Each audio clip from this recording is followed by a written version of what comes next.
What's good, everybody? Welcome back. This is Dan Stewart, your favorite ignorant American, and I am here with another rugby reaction video as part of the series of sports I don't know, but I'm learning with the viewers' help. Today, in preparation for the final round of Six Nation Cup matches happening tomorrow on Saturday, we are going to watch a match from much earlier in the tournament. This is England versus Ireland, and both of those teams, as we mentioned in the previous video we did, which was England versus Wales, both England and Ireland and obviously Wales are all live and have the chance to win the whole tournament come Saturday. So I don't want to do too much preamble. I do want to touch on a couple other items. We're going to stay with that same format I mentioned in the previous video, which is I use the shorter highlights videos to indicate good times to then go to the full match and watch, 2 or 3 minutes of a chunk of the full match around that sort of highlight time. So let me know in the comments how you feel about that format, and we can update it or address it in future videos. Now, coming to some suggestions. So I have heard, obviously, a ton of suggestions that I've read in the comments. I've been capturing ideas for videos. Obviously, the #1 requested video or set of videos would be for Jonah Lomu. I really hope I'm pronouncing that correctly because I guarantee that is a sensitive sort of name or subject for all of you hardcore rugby fans. Now, my understanding, Jonah is sort of the god of rugby in a lot of ways. And I guarantee, I promise you, we will be watching not only one, but multiple highlight videos of Jonah in the future. The reason why I haven't done it yet is that, to be honest, I don't think I'm ready for it. I want to make sure that when I watch the true all-time greats, that I have enough context for what is normal in rugby that I can appreciate their greatness. So in some sense, I haven't really earned the right yet to watch his highlights. So those are coming, I guarantee it, and hopefully in the not too distant future, but I want to make sure I'm prepared. So we're going to hold off on that for now. One other item I want to address. I had a idea for a addition to this series of videos that I could do every once in a while to throw in with the current videos I'm doing. And I want to run the idea by you guys to get some feedback and input before I do it. That idea is to bring in some guest appearances from friends and family in my life who know nothing about rugby and get them to react to a video. So I have sort of gone from complete ignorance of this sport to some super rudimentary understanding of what's going on, thanks to you guys. To me, wouldn't it be fun to bring in people who still are completely clueless and bring them into reaction videos, whether it's to 6 minutes of a game and try to get them to narrate and commentate on what they think is actually happening, or to bring someone in and have them watch rugby's biggest hits, for instance, and just have them react to that. So to me, I'm already just thinking of it. I'm kind of chuckling on the inside because I think it's going to be super entertaining now that I know just a little bit and can kind of laugh with them and at them. So it's an idea I have. Let me know what you think. We will probably throw that in the not too distant future, so long as you guys think it's cool too. With that said, we want to dive into this next game that I want to review and react to, and this is Ireland versus England, and let's get it going. So we're starting at the very beginning of the match here. Oh, great. God, I love the pop-ups. All right, very beginning of the match. Let's get it cracking. It's rugby's greatest championship. It's Ireland against England. It's the Guinness Six Nations for 2000. Rugby's greatest championship? Okay, for your international non-European players or non-European fans, do you disagree with that? Let me know. The English captain and kicker in Ireland will settle into their phases deep inside their own 22, and Conor Murray, well, so we started with England kicking it.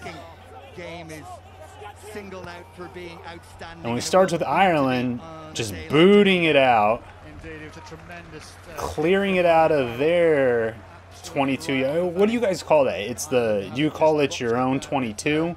How do you refer to that 22-yard zone? 22-meter zone. All right, we're moving here, man. England is looking crisp today in this match.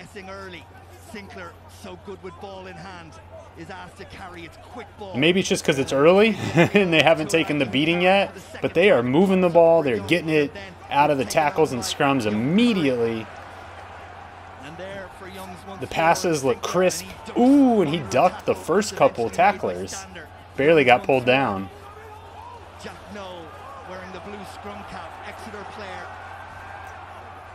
He's grabbing onto the Irish man's head there. That doesn't, is that legal?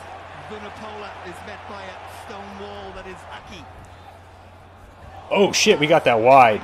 Oh! Oh! Wow! That's a hell of a strike so early. The English look good today. They look quick and crisp. And when I say today, I mean weeks ago when this happened. All right, so let's watch this. Ooh. Bulldozed him.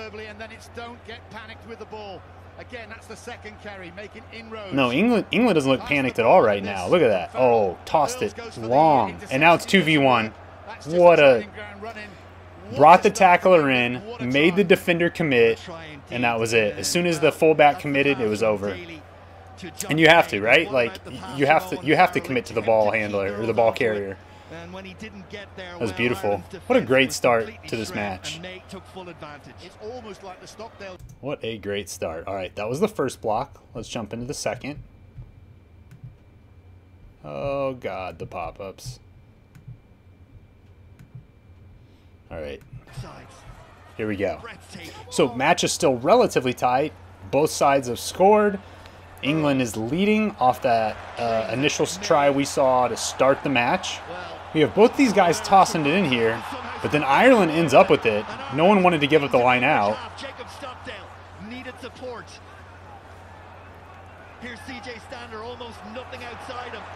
Nothing outside and just a bunch of white jerseys in front. Okay. Ooh. That didn't look good.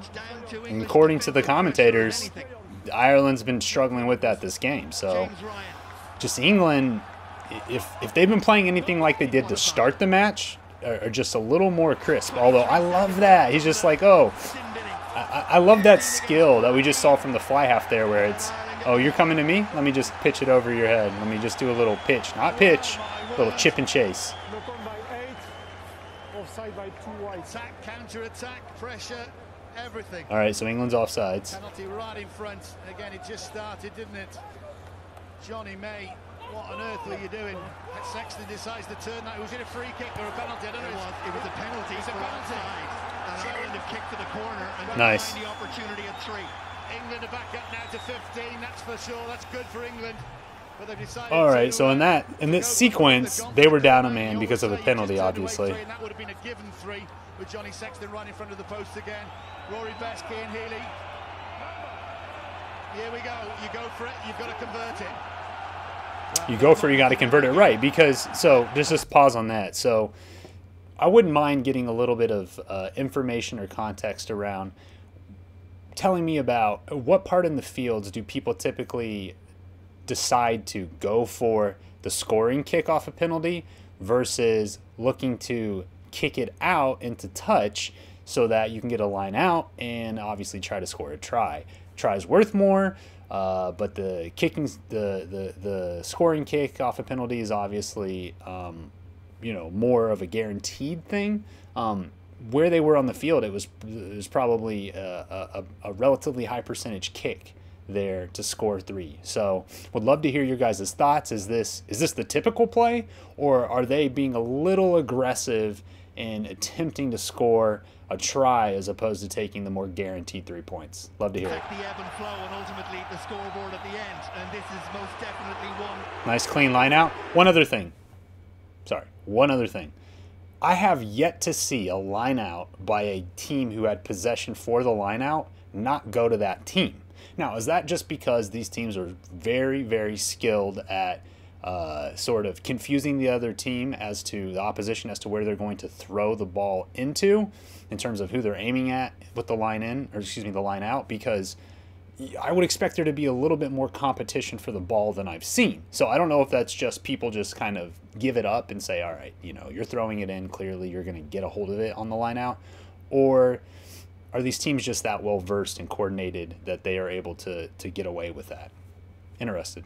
Can Ireland, having declined the three, get more than that from England? So we're in a maul here. Grinding the maul forward. This is what I've heard is dangerous.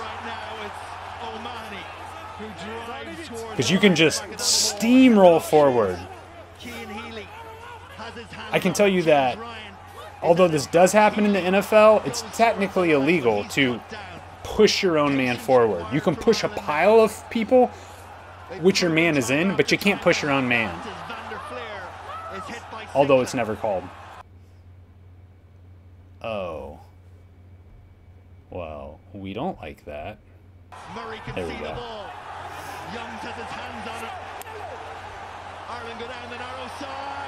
We got to try. It's hard to be on it. Oh, so there's an advantage. There's a penalty on England. I'm having trouble seeing what's happening in this ruck. Oh. Did he force it in? Little, what do they call that? Pick and... Was it pick and push? That's not it.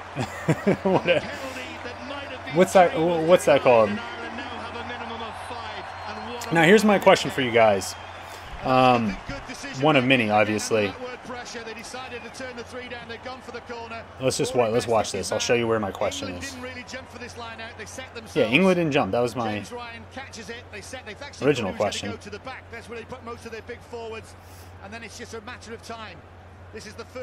Boy, they got a drive going. So now here, okay, you see him. He shot down. He submarined under, which I have to imagine is a relatively safe play. You shoot down, your team's there to help kind of clear the scrum, keep you, I guess, clean so you can play that ball back and continue with possession even if you don't score the try. But it looked like from the original shot, he had a chance to go up and over. It looked like he had a chance to actually leap potentially and very easily make it into the zone where he could touch the ball down for a try. I guess the difference between that and the NFL is all you have to do in the NFL is break what they call the plane, like this vertical invisible line that represents the end zone. Here, that's not the case. So if you were to dive in and get stood up and grabbed and held up, right, you don't actually score the try. But I'm just curious, do you ever see that in rugby? Do you see people kind of make that leap knowing that everyone's waiting for the submarine and no one's prepared for you to go high? Be interested on that point. That's a lovely sight for a prop, isn't it? My word. Wonderful body strength, upper body strength Again, from Cian Healy. Rory Best just aiding him over that line. He's hit it low. He's used those. How many hours must he spend in the gym on just on the squats or whatever? And yeah, on the squats or whatever. On the squats, on his deadlifts. That boy has been pushing sleds, and he is fit to go. All right, give me the pop-up. All right, last block. This is the third block I wanted to review with you guys in this match. All this though, deep inside Irish territory. All right, so coming out of the ruck, we see Ireland look to clear it. Ah, it doesn't look very good. Oh, but the fullback tips it in, and they keep possession. Maybe I'm wrong. Maybe that's exactly what he was trying to do. Woo! Ooh, dropped it. Do we call that a fumble in rugby? Because that was a knock-on, right? So did you say, is it advantage to England or? No, it's advantage to Ireland. No, it's not. It's a knock-on by Green. Right. Dude, that was a nice play. That really was a nice play. And then Brian again dry, and it's So he lost it forward and then touched it. So is that immediately a knock on? The moment he loses it forward, it hits the ground and he touches it again? Is that a knock on? What is the clear delineation of when you get a knock on? Sean O'Brien. All right, let's not watch the replacements. Let's skip through the sort of dead time. Got an injury. Absolutely outstanding. Sinclair's got a little bit of cramp on there. Here's sorry, Dowie, just a recap of the tries. That was Johnny May. That was that score earlier. We saw this. We watched both of these. We did not watch this one. Ooh. Oh. Oh, that Irish defender. You've got to have a hold of that. You get both hands on the ball in your own, what do you call that? The try zone? The end zone? What do you guys call that? But you got to, once you have two hands on that, you cannot lose it. That's unfortunate. Like to see this guy walking off. That's good for him. All right, here we go. Let's set this scrum up.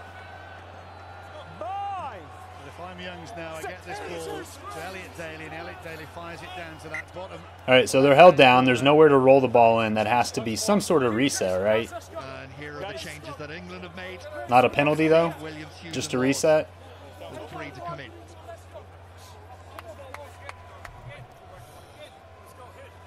Suggest that the back row are going to stay the same. Good scrum, guys. Will Dan Robson get a first cap for England? The scrum half. It's only 4 points in, isn't it? That's, you know, right. He's a talented It's still tight. I mean, this is still a close game. Off the bench. It's long becoming that he's been given a chance. There he is. He'll be relishing this because he has got pace to burn. But anyway, big job for the forwards first. In out. Yeah, rolling it in. Comes right out the back. Immediately starts getting wide. Ooh, oh, so much space, and he kicks it. Boom! With the pause for emphasis. That was so cool. I love when I see like a set of skills back to back.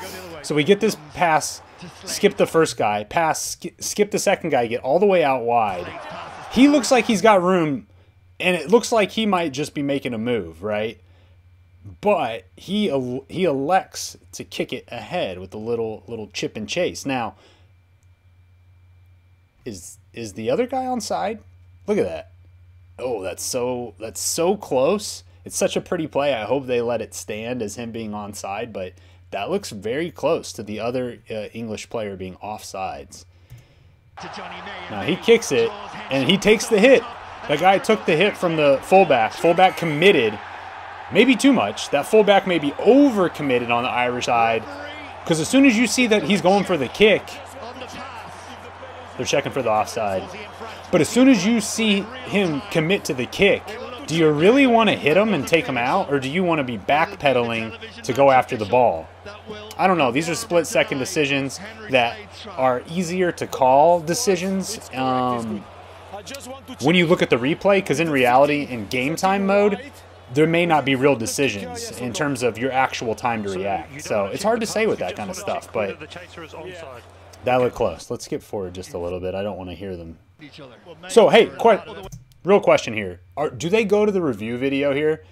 Is this on-field referees discussing it, or do they have folks in the booth looking at the replay and telling them via their earpieces whether or not it's onside? Curious there.